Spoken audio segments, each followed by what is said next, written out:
Even if his birth name was Malcolm Little, it is hard to deny that Malcolm X was a huge leader in the civil rights movement. Despite there being some controversy over him, Malcolm was a great man with several important and admirable characteristics. From a young age, Malcolm was a passionate student. Despite problems with his home life, including the death of his father and subsequent mental collapse of his mother, he was able to excel. He had dreams of becoming a lawyer and had big goals he hoped to accomplish. Some say that his criminal past makes Malcolm undesirable as a figure, but he was able to grow from his past. He also found religion in prison.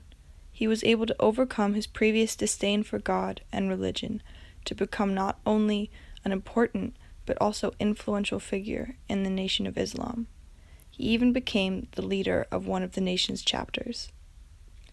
He became so devoted to the Nation of Islam that he called out corruption in the highest levels of the organization, risking the sanctity of the organization which he so cherished. Malcolm was able to use his charm and charisma to not only become a trustworthy and influential leader, but also an incredible role model to the youth of the past and present.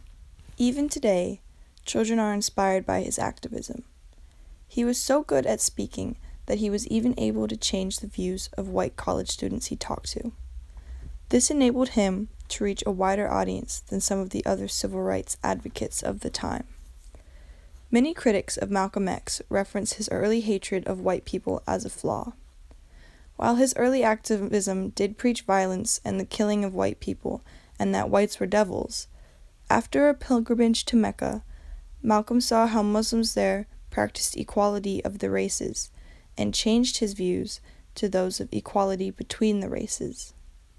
Overall, he was a passionate leader.